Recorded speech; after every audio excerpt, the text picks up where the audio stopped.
Also in Williston, it's going to federal court. That's right. They're going to take this as a federal case, the ban when it comes to pit bulls in Williston. Is that a good thing? Is that a bad thing? But the Williston ban on pit bulls is to be challenged in federal court. So some of that is going to be part of what we talk about today. But, there's so many races going on. And Abby and I are trying, I should say Abby's trying, and she's telling me what I'm going to do. But we're doing the best we can to get all the candidates on we can. Now, understand this. On Saturday, there is a debate. There's actually two debates because there's so many candidates for the Fargo City Commission. So at the sanctuary, and you are welcome to come. You are more than welcome to come. Last time we had a great audience that just sat there, took it in and had a great time listening to the candidates debate when it came to the mayoral debate. But this Saturday is going to be the candidates for the Fargo City Commission. We're going to break it up into two groups. It's going to be done as fair as you can possibly have, and we'll have we'll have coverage in between while we get set up for the next group as well. So that begins at 11, and it runs for an hour and a half the first one, then a half-hour break, then an hour and a half the next one. So it's a great way to spend your Saturday. And if not, you can hear it live right here. Right here, you can hear it live. Now, one other thing I want to add to all of this is because of all these races, we've been trying to get on as many people as we can when it comes to the school board races as well. Rebecca Knutson is on the Fargo School Board right now, and she's willing to join us. Rebecca, good to have you on News and Views. Good morning, Joel. You're running again. Tell me why. Well, I would like to continue the great work that has been done since I was elected, first in 2014 and then reelected in 2018. That's the main reason I want to be reelected and work to provide for a good environment for our students to learn and support for all of our staff, our teachers and all of our staff for the professional work that they do. Well, and then I've got to throw this out. You mentioned staff. The Fargo teachers did not endorse you, nor did they endorse any of the incumbent school board members to be reelected. Why do you think that is? Well, there are a variety of candidates to choose from, and of course they have their own reasons. We don't have all the information in terms of what they use to make their decision. I will reinforce one of the statements that was listed in the forum, which was the union's choice for endorsement should not be viewed as the wholesale dissatisfaction with current board members who have been wonderful partners with us. I have worked very hard over my time of service, especially I will say during my time of presidency, to form, which has been 2 years in a row, to form a good working relationship with the Education Association, especially working with the president of the Education Association. We meet monthly. And just recently, I sat down with the president of the Education Association and one other person that was involved in the decision-making for the endorsements, having a great conversation about our opportunities to collaborate together on a meeting regarding negotiations practices. So I feel like I've worked hard during my time of service and hopefully, making decisions that show that we support the teachers, and not only the teachers, but all staff of the Fargo School District. Certainly there are challenges in front of us, and I'm here to help keep working through those challenges.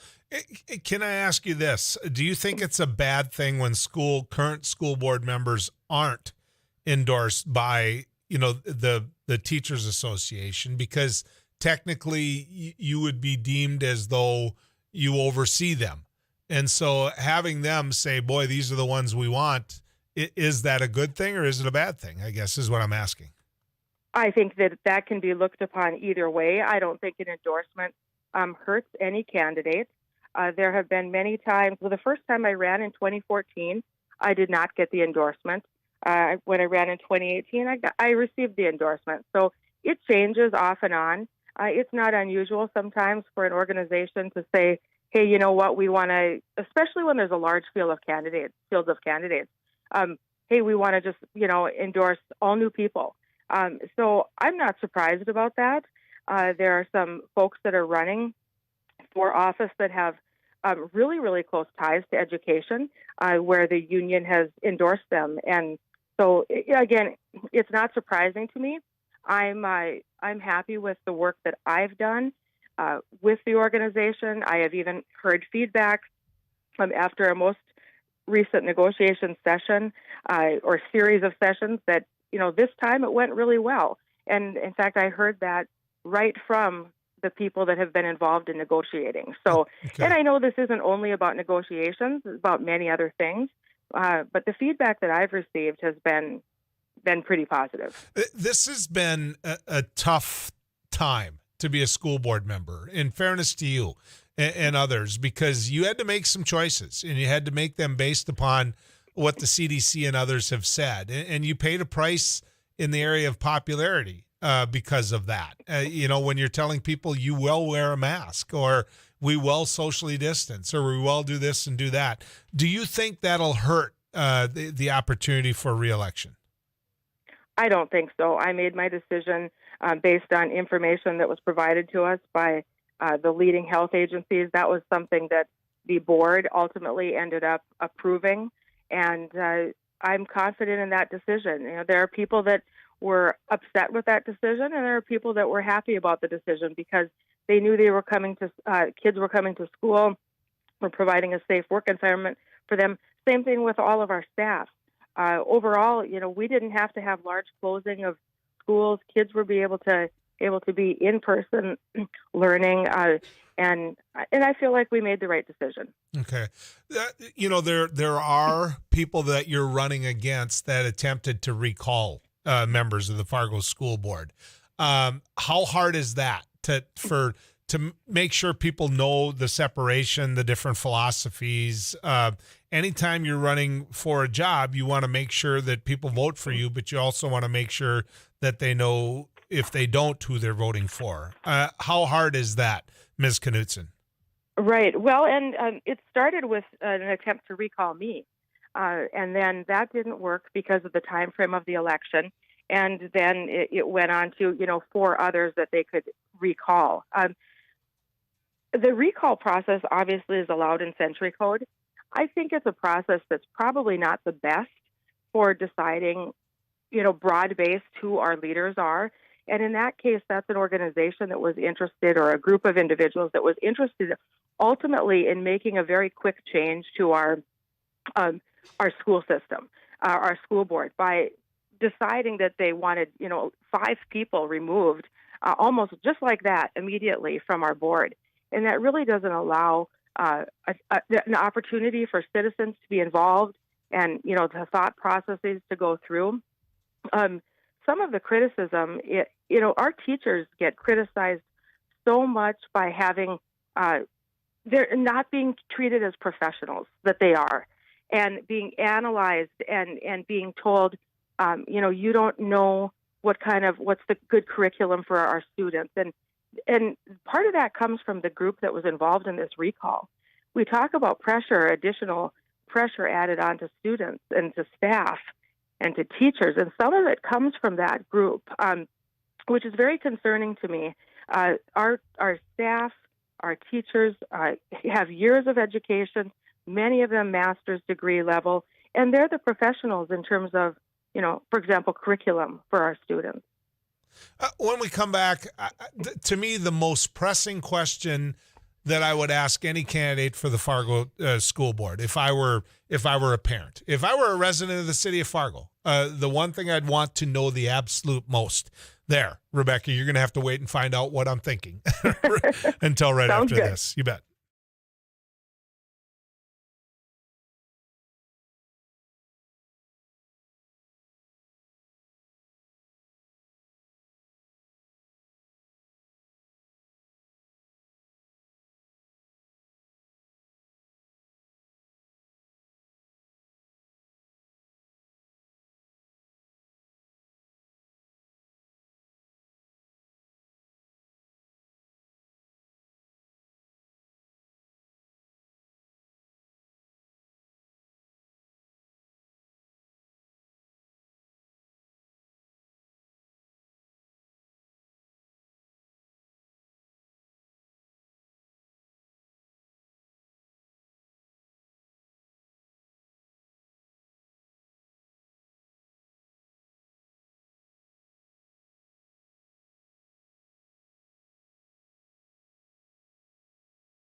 The Fargo School Board. And Rebecca, I wanted to ask you this because it's one of the candidates I ask everybody that's running for the school board, and I'm yet to get an answer. Well, let's see how you answer it. Do you believe that the Fargo School Board and the Fargo City Commission talk enough? And they talk enough in areas of planning? And I'm just going to give you my bias right off the start. You've got it listed that until 2027, you're not going to build any new elementary school down south, and yet Fargo's allowing building down south. There's houses going up like crazy. So how in the world can those two things go together? And have you attempted to resolve that as a Fargo school board member? The answer would be, I think that we can always talk more. So that could be, maybe we don't talk enough. But that's generic. That's we can always do better. What I'm saying is that you're having houses build south of Davies like crazy. You're having kids down by Davies, elementary kids, that you're not able to send to Bennett, which is the closest school to Davies, and you're shipping them way north of 52nd because you don't have the facility down there in your determination to meet that demand. And so if Fargo is going to continue to build homes down south, shouldn't then Fargo help with a plan on what to do in terms of making sure these kids aren't going way north to school? Well, I gave you the very short answer to the first part of your question, which I think had something to do with, do we talk enough? And so I would say we need to keep talking more. We talk more than when I first started on the board, which was 2014.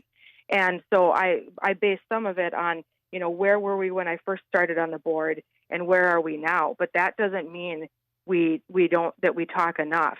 And we're talking now about board and city commission. We're not talking about, at an administrative level. So I think that there could be definitely there could be intent times for us to plan to have conversations. As a school board member and the decisions that we make, I often tell people I am a city planner as well, or the board is involved in the planning of the city, even though we don't work in the planning department or, we're not sitting on the commission and making those decisions. The decisions that we make as a board have an impact on the development and the growth and the time frame of that and how it looks for the entire city. So we need to increase our working relationship so that we help both entities understand that how the decisions are made, how it affects, the whole community at large. And we also, of course, we need to take into consideration how we use our dollars.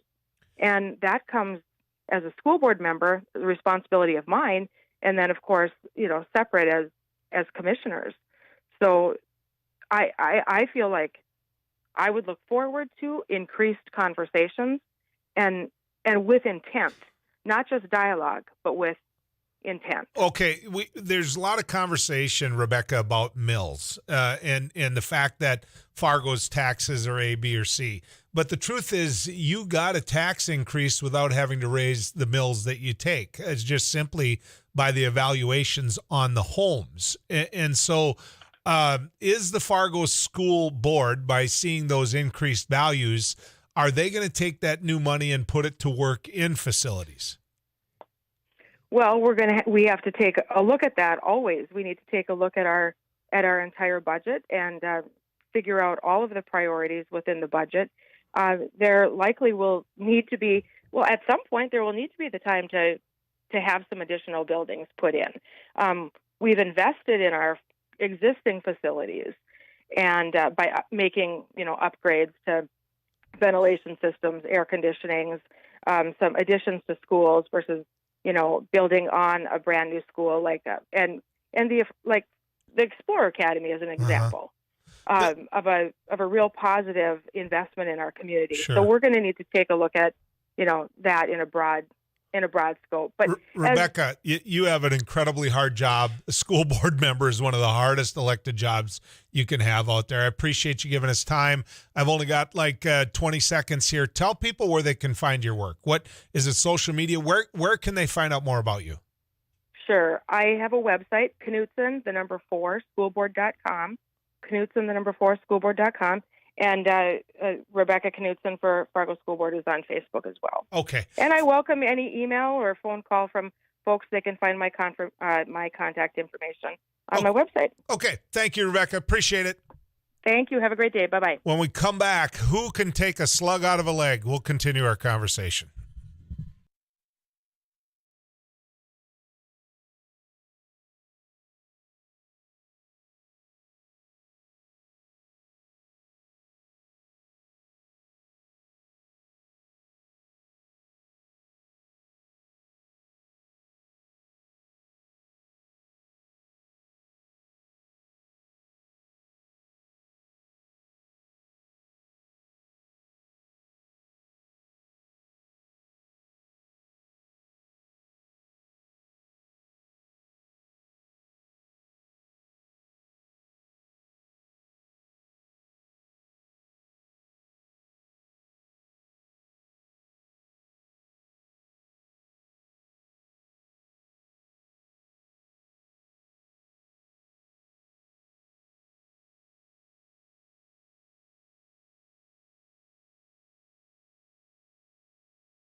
kiddo? I am good. I'm glad to be back. Feeling better? I told him you were sick. I didn't tell him that you were shopping for new hats for, I missed it for the Derby Derby's over. happened. Yeah. And my horse in our cave show Derby won. Did you hear that? I did. And clearly, I mean, so far you've won. Megan has won. Rusty won last year. I know, but yeah. I'm not filing a protest. There's 20-some horses in it, but you've never won? No. It's like we're Clydesdales. We're just clunk, clunk, clunk, clunk, clunk. I mean, it'd be nice to be in it. Yeah. To the end, but I think the whole thing's rigged, is my point. Yeah, I get that. Did you actually watch the Kentucky Derby? No. It was really good. I saw a lot of articles or headlines about it, though. It was an upset, right? It was the horse with the greatest odds won the doggone thing. Late entry, comes in, jockey does a fabulous job, jogs inside, outside, lets them all run until they get tired, and then at the end he says, watch this, see ya. I'm just hoping that you find out the horse isn't drugged, that kind of thing. I know. The sport has been so bruised, and it's just been so, it's got everybody thinking, kind of like baseball was when it went on strike, and then you had the steroid issue and all of that. And so now it just needs something like what just happened. So I hope it all stays just the way it is. So you're feeling better. I am. I don't know what I had. No idea. Just 24-hour flu. Not even. I woke up at 6. Well, I woke up around 5 and couldn't sleep. And then I checked my temperature around 6 and I had a fever. And then called you and took some Tylenol, took a nap with an ice pack on my head, and woke up around 11 and didn't have a fever. No, that's good. That's the way it's supposed to I don't know work. what happened. So that's a good thing. All right, a couple of things that we definitely want to be able to talk about today. First off, a little bit later, we're going to go back to the Ukrainian situation. Dr. Thomas Ambrosio is going to join us from NDSU. He always brings something to the table. And I find myself, just appreciating his expertise, and yet find myself disagreeing with him on certain things. And maybe it's because I'm watching it just from the perspective of the national media. I don't know. When you speak to someone that really understands the geography and the history of what that region has meant, I certainly know more now about that part of the world than I ever knew before. And think about all the conversations. Think about all the lessons a person could have learned. Think about all the history that a person could have garnered just by paying closer attention to the geography. But the Russians are they're going to keep pounding. They're going to keep pounding. And they're going to keep pounding away. And do they look embarrassed? Do they look like they don't know what they're doing? Yes. But if you're in Ukraine, you're still getting pounded. You're still getting bombed. You're still getting attacked. You're still getting the type of life that you're constantly living in fear. And so to sit there as Western media and say, in large part, I think some of it is because we get to have someone beat up on the Russians and all we have to do is pick up the bar tab. I do believe that. And I'm not necessarily criticizing what we're doing money-wise. I think what we need to do is do that. I think we need to give the Ukrainian people the type of support that they need to beat the Russians at this. But I also am not so naive that, not naive enough to just believe that, hey, this isn't good for America, isn't good for the West to see Vladimir Putin taken on this way and I don't want to say demolished, but defeated in many of the areas. It's going to be I don't know how you close it out. And that's one of the things that I want to talk to Dr. Ambrosio about today. I want to know how you close it out. I want to know what you think. Now, there's a number of races that are going to be going on in your home areas, whether they're for city commission, city council, whether they're for school board member. Well, and I had a conversation with someone near and dear to me today, and she said something that stuck in my head. And no, it was not my wife. So there. She said, people call into your show and they complain about Donald Trump. They complain about Joe Biden. They complain about Nancy Pelosi. She said, I dare you to ask those people who their school board members are. And I thought, okay. She said, ask them who their school board members are. Ask them who's on their city council. Because that's the government that affects them the most. That local government. That affects them the most. And so, ask them. And I thought, that's a good point. It's a really good point. And so none of you are on hold right now. None of you are sitting there right now waiting to ask a question about A, B, or C to the point where I can easily pick up the phone line and say, hey, do you know who your school board members are? But I'm guessing that a lot of you don't know. And here's the point I'm trying to make. I'm not better than you. I am not better than you. Because the first thing I thought of after I was told that was, do I know the members of the Hankinson School Board? And the fact that I don't know, is that a good sign? That I'm not sitting there in a situation where I'm so passionate that I got to fix this. They're doing a bad job. We got to get people together. Or do I just take their work for granted because they're doing a good job?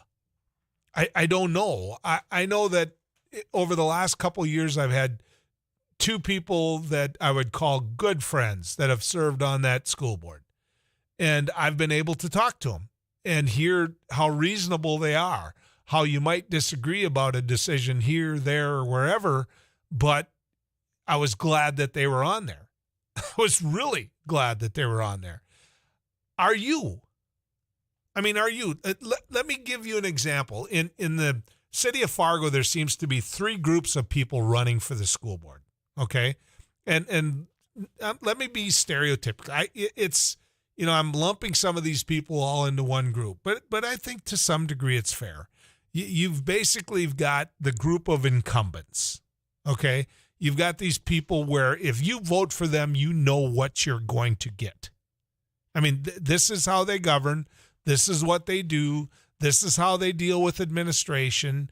This is what that group is. You're going to get more of the same of what you have. If you think the Fargo School District is doing okay, then these are your people. Then you've got people that are running that have new ideas. They have new plans. They come in with not critical. That isn't why they're running. They're not running because they think, oh, these guys are doing a terrible job. The first thing that you hear when you ask that group of people about, hey, why are you running, isn't because they're bad. They're running because they think that the public school system, 5 years, 10 years, whatever, should look this way. And so that's their motivation. There's an individual in that group that I never, this was a woman who spoke no English, learned the English language, is raising a daughter, went and got her degree, and then went on and got her master's degree. And when I interviewed her, I just took a set. I never thought the interviewer was going to go that way. I never thought that I was going to sit there and say, whoa, this is somebody that I'm not so sure that I wouldn't go door to door for. I mean, I was that impressed with. And so there's always that new candidate or two that does that. Then there's the third group. And the third group here in Fargo was what I call the recall group. They're the ones that didn't like the school board members. And a lot of that had to do with mass. They're not going to admit it, but it had to do with mass. It had to do with recommendations from the CDC and whether or not you adhered to it. And so this group is more or less this is critical race, 10 Commandments, mass type group. And so, where do you go and where do you fall when it comes to those groups? Because what I just described might be what you're seeing in Fargo, but you're seeing it everywhere. You are. When you look at the candidates, you're seeing candidates that are bringing all types of new ideas and ideas that you might look at and say, well, we can't afford that. We can't do that. I mean, let's govern with some self-discipline here, and maybe that isn't, we can work towards that, but we're not ready for that now. Then that group that you know already can govern, or maybe they haven't done it the way you like, but you know what they're going to do if they're governed. And then you've got what I would call the radical group. You've got individuals that, in the case of Fargo, they started a petition to throw these people out, even though in a couple months there was going to be a race. And that group of people provides radical change. I mean, if you're the school superintendent and that group gets in, then pack up your bags. You're probably done. You know, you're gone.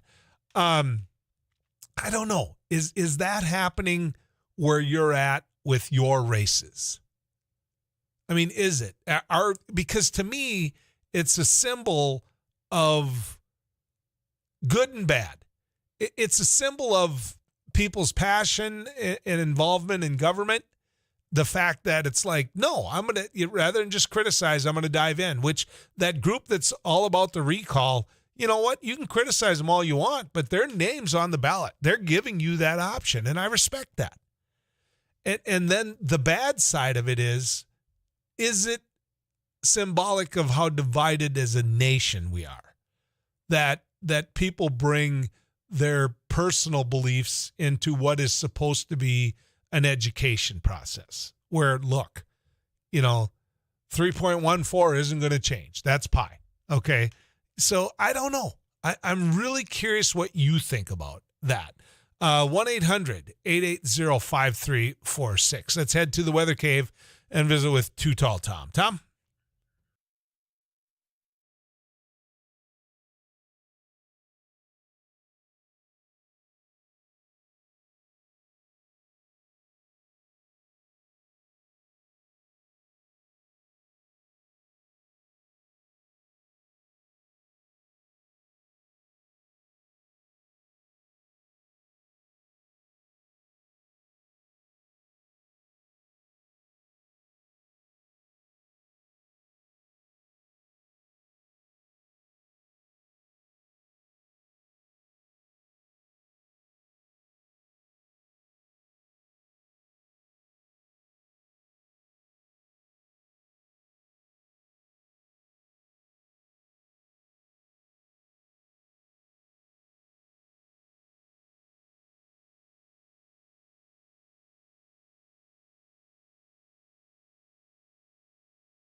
Messages coming in. Let me share. I think some people in office have lost sight of what's important and are more self-serving. They should be doing what is best for the people they represent, working together as a team. No, I do not believe in conspiracy theories. I believe in crybaby, spoiled brats who want their way or the highway. Another one. The third group is more active across the state. Known. One school board at a time, large, small districts. They are driving educators and administrators from the profession.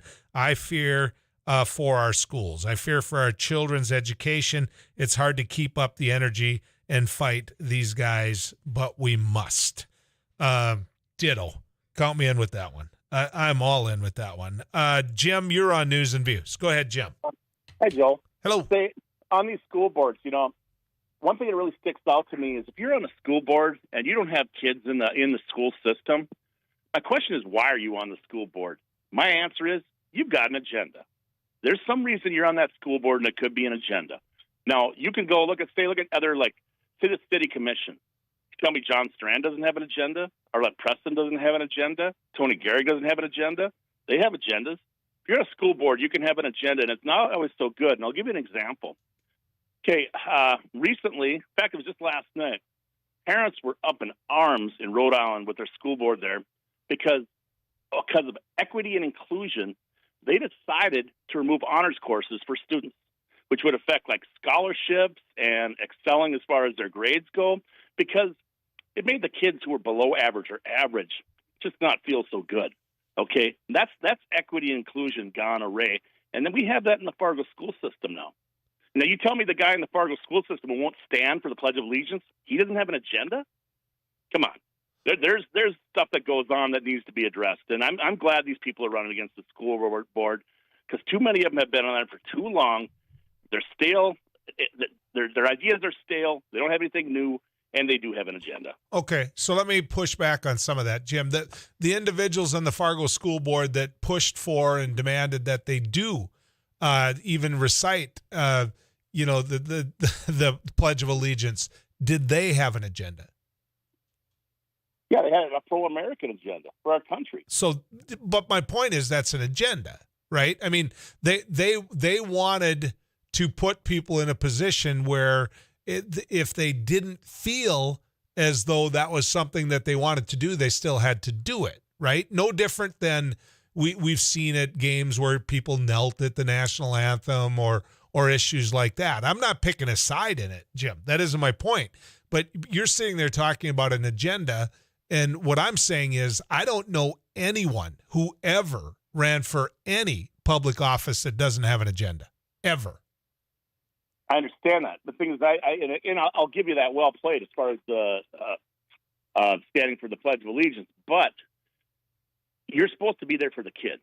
You should put any agenda aside. If you're there going to be on a school board, you need to be objective and you need to be level playing. You shouldn't be left or right, whatever. You should do what is best for the kids. That's what you're there for. That's what we elect you and hire you to do that for. Yep. Okay. Thank you, Jim. I would add this to it. What the best candidates I've ever seen once elected were individuals that were okay to change their mind. That once they got there, and then talk about why they changed their mind. Talk about, well, I firmly believe this, but, and it's what they say after the word but that's going to matter the most to me. Did you learn something once you got the job that you're willing to explain to constituents that changed your mind? Because I think that's really missing in America today. I really do. We'll visit more about it right after this.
It's 1-800-880-5346. We're taking your phone calls here on our Laney's News and Views studio line. Jeff, you're on News and Views. Go ahead.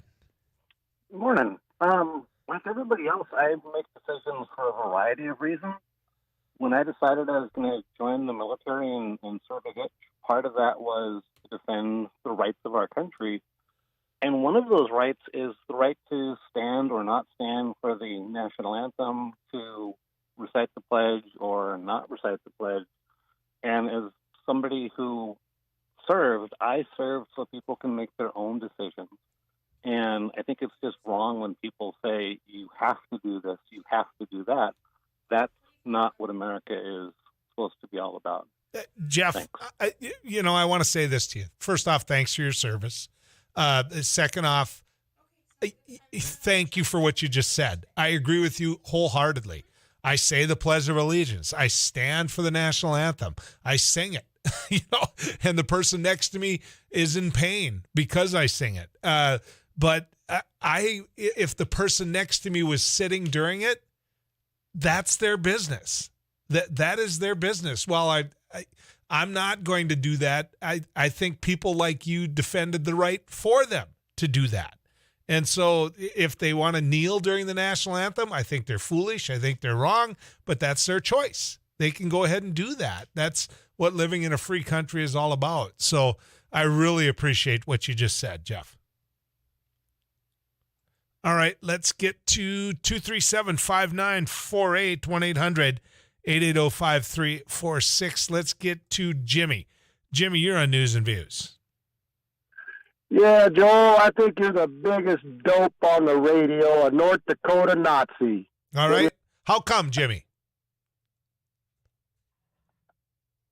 How come, Jimmy? That's all you got? You just want to come on and name call? You couldn't even get into a little debate? Come on, Jimmy. You got more game than that. If that's all you can bring, then you really didn't bring much to the table. I am more than willing to hear you explain why not. But I don't want to call you a chicken. I just want to say that you're a little bit afraid to even have the debate.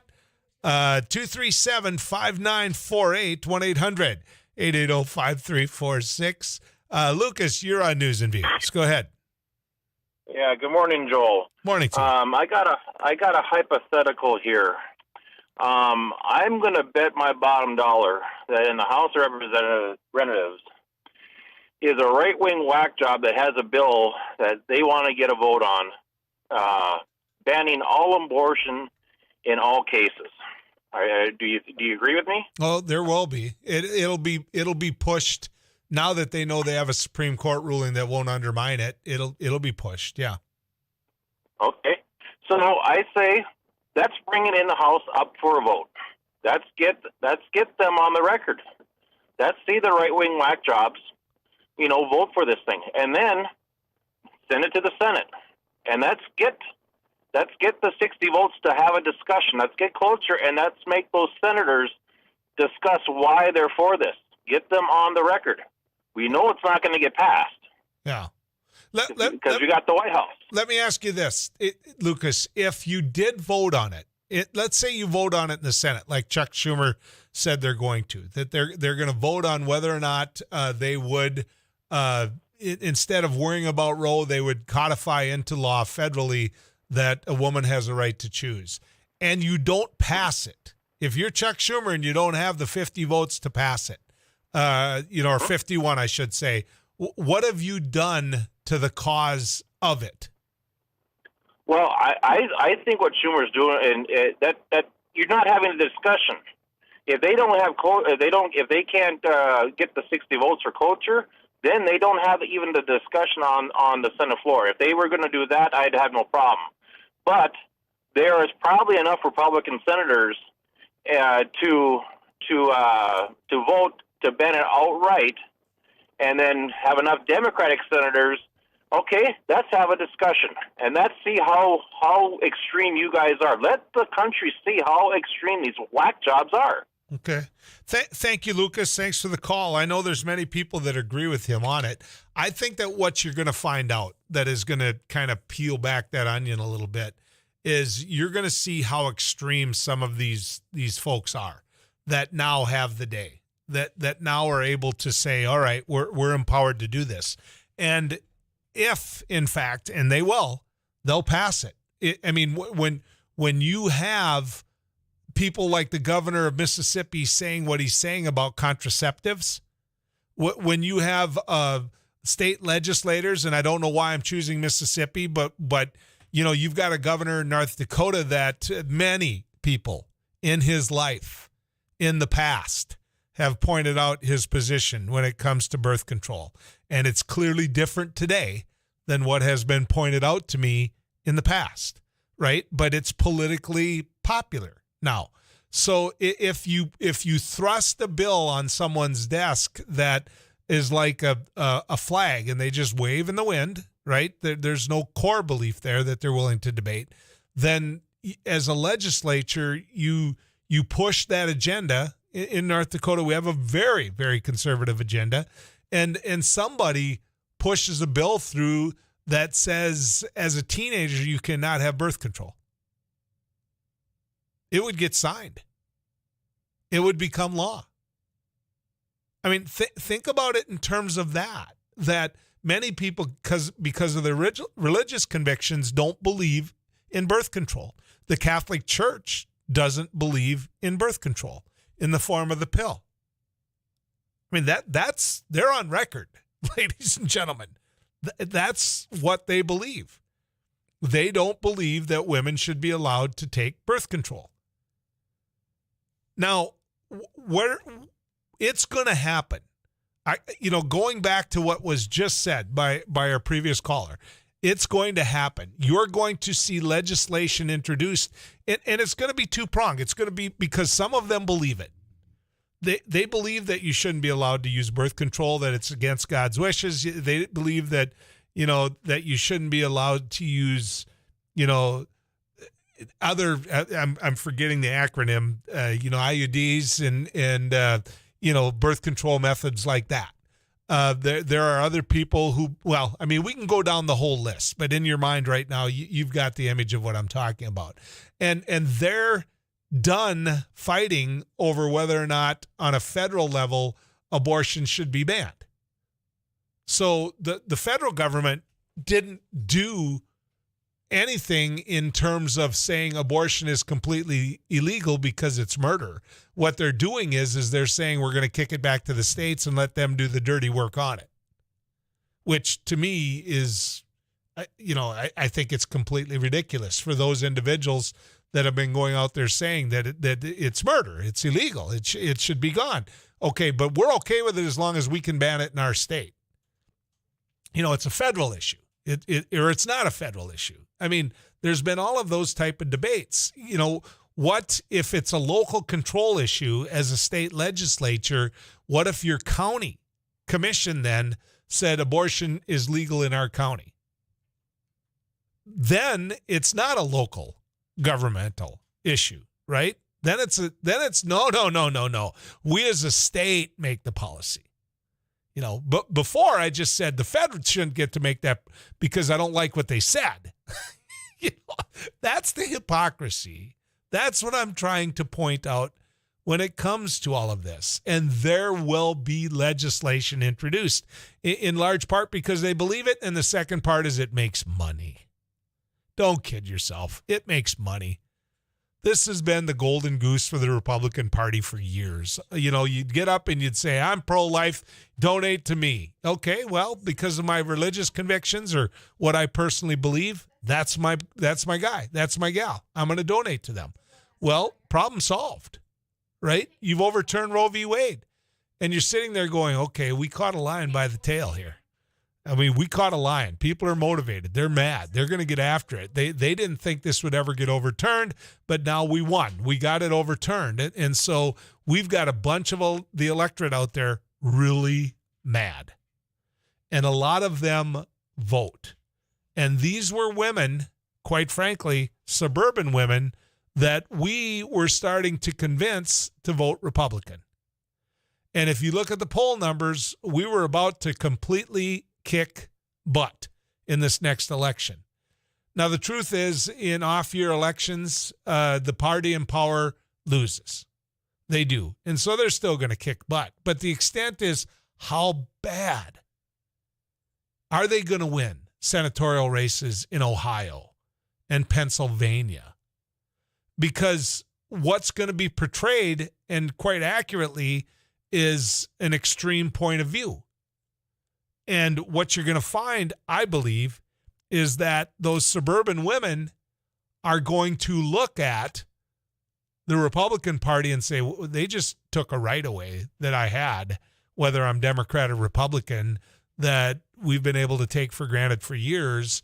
And there is no way that my teenage daughter should be put in a position where this isn't something as unfortunate as can possibly be, that I think she should lose that right. And if that's what it's going to take, then I'm voting this way. And some of that's going to happen. Once you pull that curtain and you get the privacy of it, you're going to see those crossover votes and independent votes. Joanne, you're on News and Views. Yes, I have just a question for you. Mm-hmm. What do you think one of these legislatures would do, or one of these people would do that are in the Congress and Senate, if their daughter happened to be raped and was pregnant? That's Joanne. They would hypocrisize themselves in a heartbeat. They would. Yep, they would. Okay. Thank you. Thanks for the call, because she brings up an excellent point. She does. If they were put in that same position,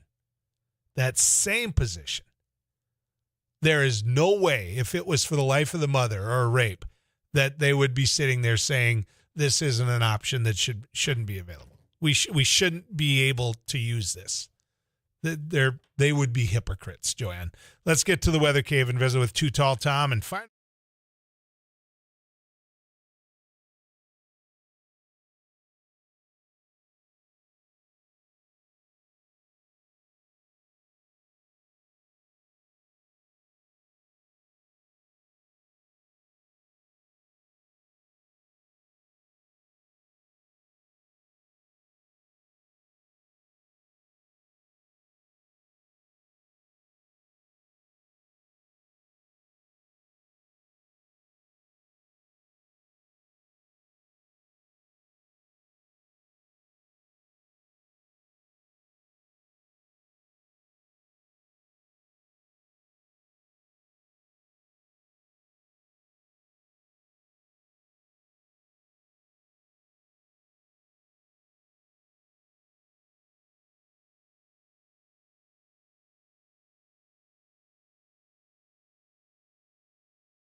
Radio. Larry, you're on News and Views.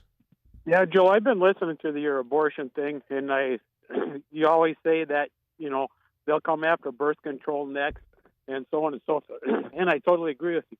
But here's one thing is, the women lost their rights to control what they do with their bodies, or families have.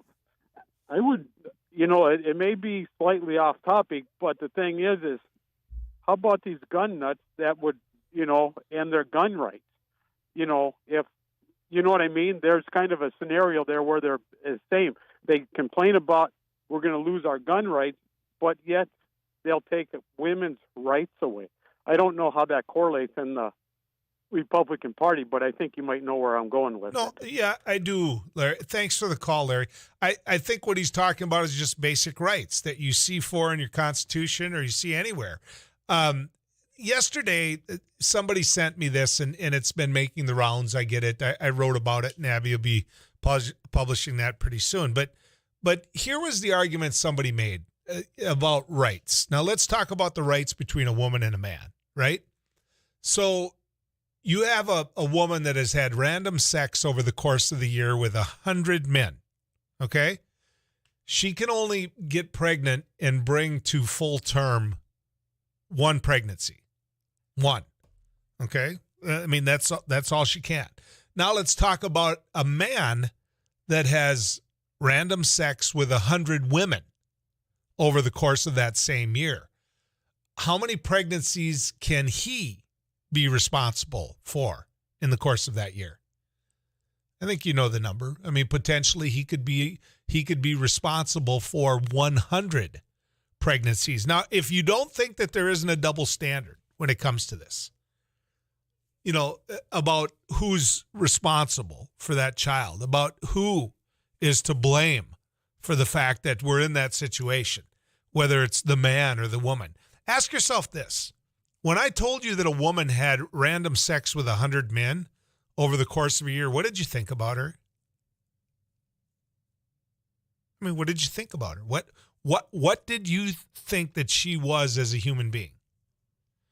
When I told you that the man had random sex with over 100 women during the course of that year, what did you think about him as an individual? I'm just curious. And I hope you ask yourself that. Other than child support, what is he responsible for? And in many cases, they don't pay that. I mean, so the laws are made by individuals that can take the easy way out and be high-fived for it.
Abby Miller is your producer, and I'm your host here on News and Views.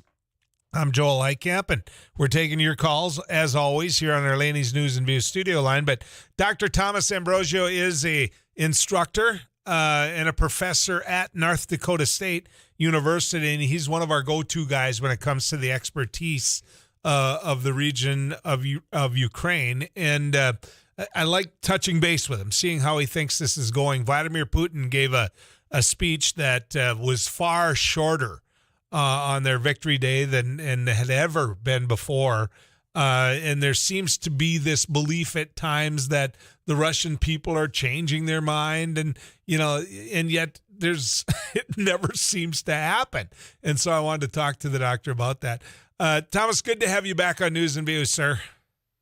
Great to be here. First off, give me your take on where things sit in Ukraine today.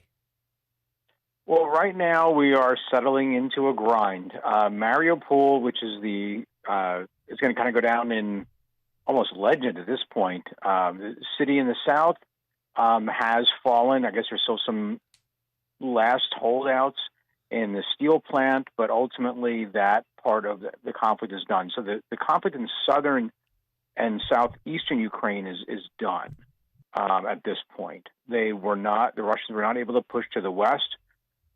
But that may happen in the future. Right now, we are seeing this kind of grinding war in the east, outside the Donbas region, which is the secessionist republic that is Russian-populated, ethnic Russian-populated, but they don't actually control all of the areas that were essentially part of the territories of Donbas under the old Ukrainian government.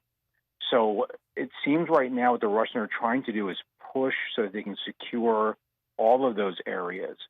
And at that point, in all honesty, I think Putin then will begin to say, now it's time for negotiations. Now that I have pretty much what I want, I have liberated, quote unquote, these territories in the east, and I've created a land bridge to Crimea. Now let's talk. But that's not really going to go anywhere.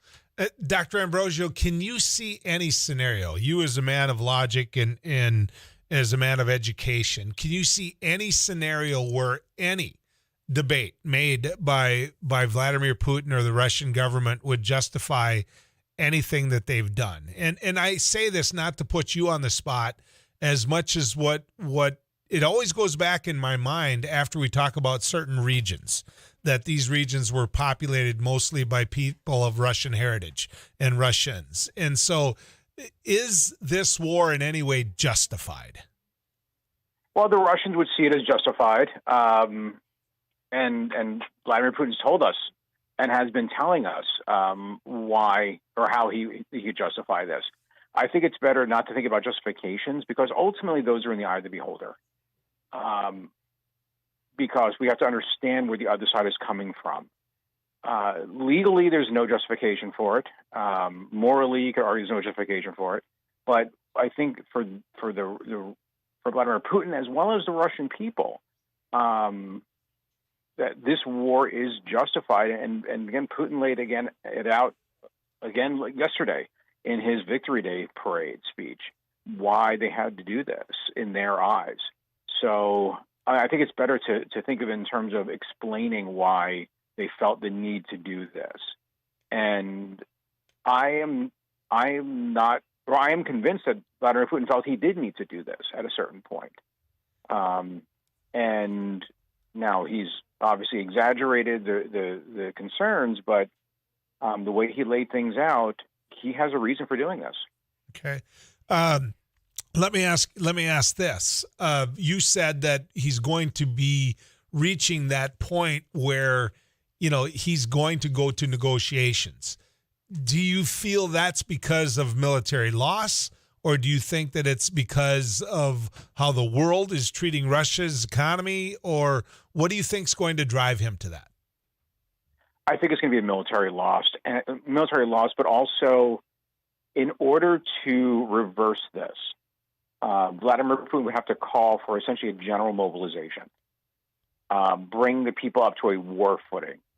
They've tried to do this right now with what they had and then conscripts. They would need to do more. And that was one of the concerns that U.S. intelligence and other intelligence agencies had about this speech, that Vladimir Putin would actually then essentially not declare war. We actually don't really do that anymore officially, but he would basically, now we're going to have to mobilize the entire society, basically start the draft up and all that. He did not do this, or did not do that. And I think part of the reason may be because that may not go over well with the Russian people. Just as in the United States, calling a draft would not go over well. So I could see that's probably why he did not do that. That's why I think his aims are going to be much more limited in terms of just focusing on the East and then start negotiation. But ultimately, negotiation will be a ceasefire that will go nowhere because the Ukrainians aren't going to go to their territory, and the Russians are going to pull back, so they're at an impasse. Knowing the region the way you know it, and the makeup of the individuals that live there, if this was just hey, we're going to continue, we're going to grind, we're bigger, we can afford it more, we have more people, that can go to war than what you have. Do you see a scenario where in the end Ukraine can win? Or is this just a matter of time, and so the more that they can hold them off, the less taste of war Vladimir Putin and Russia is willing to swallow? It depends on how we define win. If we define win as Ukrainians restoring their sovereignty over all of their internationally recognized borders, I cannot imagine a scenario in which that happens. The Russians will simply never allow that. They will see that as an existential threat, unless somehow Vladimir Putin's overthrown and we have this anti-war government that comes into office, which is not going to happen. So right now, I don't. Again, what is winning? I think that's really the question the Ukrainians have to ask themselves. And what are they willing to give up? They're not going to be able to push Russia. Russia's not going to give up Crimea. Russia's not going to give up the territories they've won. They may give up a little bit of land here or there, but they're in this for the long haul. And it's more than just what they've invested. It's how they see the conflict. The Russians can't back down. So we're maybe in a situation where neither side can really back down. You look at what Finland and Sweden are doing, logistics, just so people understand who don't, look at a globe every day. Describe to people, Dr. Ambrosio, where Finland and Sweden are so that they're joining NATO, how this would affect Russia as a whole. Oh, yeah. So Finland was part of the Russian Empire. After World War I, it became independent. Sweden has been independent. Both of them had declared themselves neutral. And now there's serious talk about them joining, and there'll be a fast track to joining NATO. And this will actually make things worse for Russia because now they'll have this entire northern front that is hundreds and hundreds of miles long that's now going to be connected to NATO.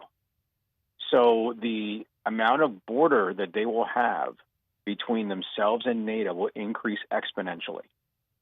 Now, granted, it's not great land we could just kind of roll tanks through. Obviously, it's up north and it's a lot of trees and all that, but still, it just makes things. Essentially, Putin got what he did not want. He's going to get an expanded NATO and a unified NATO with a sense of purpose. That sometimes you try something and you get exactly the opposite outcome. See, and to me, that's the biggest loss that he has so far in this war. That to me is the big concern. Obviously, will Ukraine join NATO? Will NATO embrace Ukraine? Everybody knew from a nuclear war standpoint what potentially could have happened there, but there is no way that Vladimir Putin wanted Finland and Sweden to join NATO. No way. No. And if you look at the geography and the yeah. logistics, this is a nightmare for him. Oh, yeah, because it also, not just the land border, but also the Baltic Sea becomes essentially a NATO lake. Uh-huh. So that actually, again, makes things even worse. Is there a scenario, Thomas, where you feel that joining NATO really doesn't mean diddly because you did it and you won't be there in the end like you said you would be vis-a-vis Turkey? I think it's for these countries having that American nuclear umbrella, having the signpost like the ADT sign outside your house that says this house protected by the United States. That means a lot because you're still getting protected by the world's still sole superpower, and that means something. Yeah. Dr. Ambrosio, thank you, sir. I really appreciate you giving us your time. Oh, well, thanks for having me on. Yep, I'm sure we'll call again. He's a great person to get updates on where this is all happening. What are your thoughts on that, folks? I mean, where do you see it going? I'm really curious. 1-800-880-5346 on our Laney's News and Views studio line. Of course, you can always text at 35270. Let's head to the weather cave and find Too Tall Tom Szymanski. And Tom, I saw some sun yesterday late.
4-6.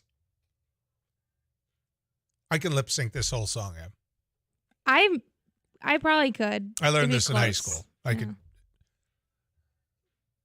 I will never complain about the Eagles playing. You ready for your quiz of the day? Have I given you your quiz of the day yet? Well, you made me decide if I got shot in the leg, who I would let cut the bullet out. By the way, a mayor of a very prominent city in North Dakota said he would take the slug out of your leg. I know. I might take him. He is a surgeon. So I feel yeah, he is already a doctor. And I think there'd be better press out of it. You know? we never resolved who shot you yet. No, I think Jack will be good at finding that. He watches a lot of forensic files. I think he would be better on the research side. On finding out who should do this. Yeah. No, on who shot you. Who shot me, yep. Okay. So unless they're making themselves known, I don't know. The whole assumption here is we have no idea who shot you. Yeah. And for the people that didn't hear, that this was a lot of our 8:30 or 8:15 sports was right. For the folks out in Western hypothetically me getting shot in the leg in old Western times, stagecoach riding, who gets to cut the bullet out? Well, the question was raised whether or not you'd allow Jack Michaels or you'd want Jack Michaels or me. Yeah. And who did you choose? I did choose you. Right. After Jack some debate, couldn't clean a pheasant. Yeah, I decided that you've had more like hunting experience, which I don't know that I want my body to be looked at as like a hunting experiment. Well, we're not going to eat it. We're just. Oh, thanks. Right. I mean, we're that up. Right. My point is this: he couldn't clean a pheasant. Okay. No, so, I couldn't either, and I don't want to. That's for you to do. You would you even try if I gave you the chance to try that this fall? Would you? I would really prefer not to. Well, of course you'd prefer. I don't. It's 2 seconds. Boom, boom, gone. You don't pluck. You think it's going to take me 2 seconds? Once I teach it, you don't pluck a pheasant. Okay, understand that. You don't. It isn't like a chicken. You're not plucking it. You're just skinning it. Boom. You don't know the difference, do you? No. I'm trying to. I'm listening. I'm hearing it. You just shave it? Well, you rip is what you do. Folks, if you could see the look on her face right now. I am not doing the pheasant. No, not when you say I have to rip it. Oh, my. I'll walk you through it. Text messages come in. Joel, the professor explained it very well. Nice role model for Joel. Trump will run again, and if he gets in, he'll try to weaken NATO for his pal, Vladimir Putin.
I'm thinking of taking up guitar.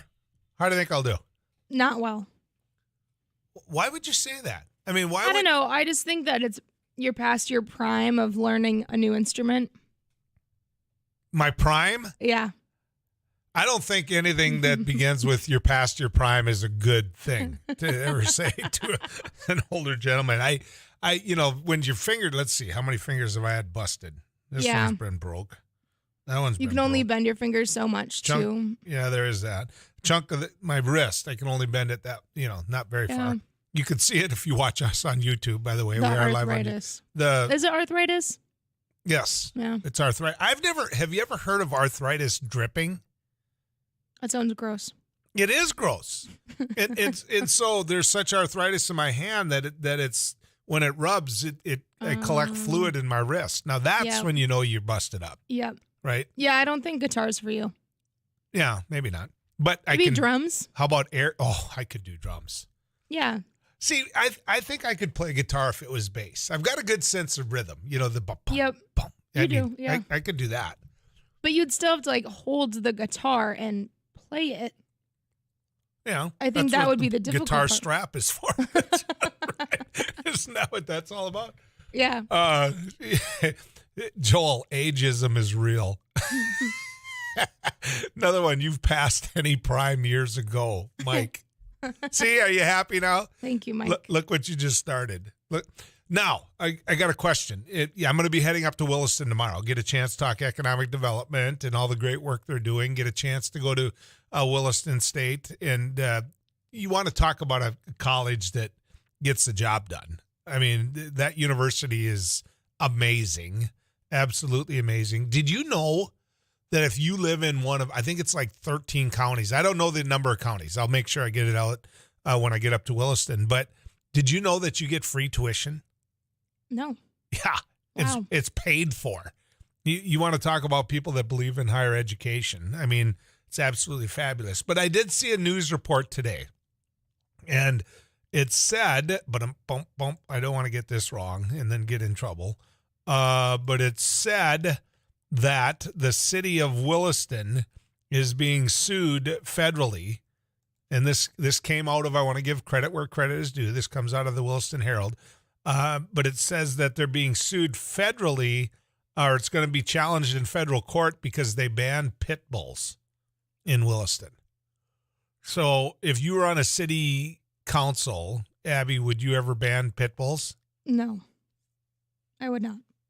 I think you have to maybe ban some people that own pit bulls, but I've been around a lot of dogs. I've been around some mean pit bulls. I've been around some really nice pit bulls. I've also been around some mean German Shepherds or mean Dalmatians or Rottweilers. I think if you start banning a dog or a type of dog, it's going to go down. You're off to a bumpy start. I mean, you're going to have to start banning other dogs or make exceptions. I don't know. I just think it's not a good slope to start going down. So if you walk down a road, a sidewalk in any city, and you see a pit bull coming at you with no owner anywhere around, are you more scared than if you saw a poodle? Yeah. Are you more scared than if you saw a golden retriever? Yeah. Are you more afraid if you saw a German than if you saw a German Shepherd? No, I would say those are equal. Okay. I actually remember there was one time when I was living in Indiana and I was walking to get lunch and there was a dog on a leash barking like crazy. I think it was like a type of lab shepherd mix, but he got off his leash when I was walking by and started running after me, barking, and I screamed and freaked out. And someone actually came, just a random person came and tried to grab the dog or shoo him away from me. But I don't, to an extent, the type of dog matters, but it also just the behavior of them and the mannerisms and how they're treated or trained. I think that any ordinance like this goes in because of a reason. That somebody sat down and heard an argument of why this needed to happen. And then they come up with because nobody hates a breed of dogs. Nobody No. comes to it and says, boy, I'm running for the Williston City Council because I want to. The reason I'm doing this is to ban pit bulls, but pit bulls have been known to be a mean more breed. aggressive, And yeah. they're tough. And so, there's all kinds of examples of really kind, gentle, nice pit bulls, but the owners had a different attitude about them. Yeah. If I saw a pit bull coming down the sidewalk all dressed in leather like it's a biker, I'm nervous because talk about stereotypes, talk about whatever you want, but it would send up a red flag to me that hey, the people that had it wanted it to be mean. I know of a number of pit bulls, and they have been kind of jump in your lap, pet you kind of dogs. So I'm not against the breed. I'm really not. There's this text message comes in and says, you nailed it, Abby. You're correct. No such thing as bad dogs, just bad masters. KF Joe, they're not known to be more aggressive. They're used to be nanny dogs. Another one, pit bulls are specifically bred to fight. It's in their DNA. Dogs like German Shepherds are guard dogs, meant to protect. That is in their DNA. Joel, my 8-pound, I can't pronounce that word, is more likely to attack you than my pit bull. I can tell you this. Knocking on as many doors as I've had through politics through years, little dogs, I'm more afraid of little dogs than I am of big dogs. Yeah. I really am. Some little dogs they bite or they're loud. Yeah. I think if you're going to ban a breed of dog, it's just like what dog is next. And I think that it's just a slippery slope, and people are going to want so many different types of dogs banned because their neighbor has a bad one or because they got bit by this kind, and how do you decide when to stop? I think in fairness to the people that made the decisions in Williston, though, something came to them. Yep, for sure. Something happened. And you would hope that it was a reoccurring case or a theme. Right. But when you say you'd be just as afraid of a German Shepherd, I would be too. I will, especially when a dog is off a leash. If any dog is off a leash running at you, I mean, yes, okay, if it's a golden retriever, they're the most cuddly, or labs, like they love people all the time, regardless, unless they're raised in a really poor way. But that's just the genetic makeup of them. German Shepherds, Rottweilers, Pit Bulls, whatever, they have a more aggressive personality. And unless you have a person to train them and get it out of them, I don't know. And maybe there's just stricter laws on specific dogs. I'm not sure. This comes and says the ordinance in Williston on not allowing pit bulls is already in effect and has been for many, many, many years. They're trying to repeal it. A group is. So there's what's going on in Williston. So want to make sure we get that out the right way. I think those are hard things. I think they're really hard things. I can tell you this. I had a dog that, or my team at my little compound had a dog that was a great dog. And it got old and it got mean. And, I didn't know that it was biting. I just know that it was ornery. It had gotten ornery and it bit the neighbor girl. And that was it. I mean, this whole notion that you have the right to have a dog that bites is a bunch of BS. I mean, if you have a dog that bites and the dog's already shown you that it bites, then trust the dog because it's shown you exactly who it is. And it wasn't our fault in terms of taking care of the dog or training the dog. It had just reached an age where it couldn't be around people. That happened to one of ours too. And I, to this day, feel sorry to the neighbor girl that it bit. Every time I see her, I'm like, ugh, I just cringe. But we put the dog down. Yep. And we put it down right away. And so, when you're on these commissions, you don't have the luxury of saying, you will put this dog down. It doesn't work that way. So I'm glad that it got pointed out exactly what the process is. I had a friend now just sending me a picture, and I've got my seatbelt on in his pickup as we're going hunting, and his dog just leaned over my shoulder and gave me a big kiss. So yeah, there's dogs that like me as well. I think maybe some people just shouldn't be dog owners. Well, there's a truth to that. Yeah. There is people who believe in chains, that being locked up all the time, people that, I mean, you wonder why some dogs are more aggressive than others. It tends to be because of the way that they were raised. Yeah. Or how they're treated at home. Yep. Now, the bad part about the picture he just sent me, he missed all day long. I didn't shoot his limit because that would be illegal, but I definitely outshot him pheasant hunting that day. Let's head to Too Tall Tom and find out in our weather forecast what he's looking at.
What would you say to that? If I outshot They're saying, you, does Abby outshoot you? No. Yeah, that's fair. I would, I mean, we have guns here, Nerf guns, and it's, Yeah. I've shot a gun a handful of times. We'll take you pheasant hunting this year, and then we'll teach you how to clean them. To the person that said pit bulls are nanny dogs, look up all of the mangled children. Pit bulls snap instantly. For the love of God, keep your kids away from those before yours does too. Another person, never had a dog bite anybody twice. That's a really good point. Once, that sounds cruel. Another one, Joel, pit bulls have been bred to attack. A friend of mine raised dogs and had a pet pit bull. After she had it for 4 years, it bit her hand and would not let go. Her husband rushed her to the vet, and he had to anesthetize the dog to get her hand out. Pit bulls are known to kill humans. Joel, some insurance companies charge more for certain dogs. My cousin was killed by a Malamute and was trained for dog fighting on a 10-foot leash and a 10-foot line.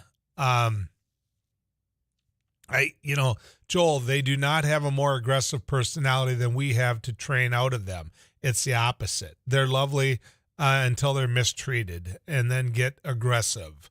Another one, I've witnessed 2 random pit bull attacks in my life. The pit bull came running out of nowhere and attacked another dog on a leash. So, yes, Abby has a point, but a pit bull has its own DNA, they're saying. So, do we just jail muscular humans from city limits because they are scary? I owned a pit bull, and she was a princess. They are no worse than Doberman, Rottweiler, German Shepherd, or any other large dog. It all comes down to the owners. No to banning pit bulls. Yes, to being hardcore about irresponsible owners and backyard breeders. Also, my St. Bernard is adorable, but she is always in my control. Joel, the pit bull ordinance does what Abby said should be done. You should ban certain people. By banning the dog, maybe those people won't choose to live in your community. Another one, Joel, pit bulls have earned their reputation. All right, so there, it's very mixed. mixed feelings, right? Yeah. It's very mixed. Let's get back to the phone lines, and we'll get to Jay.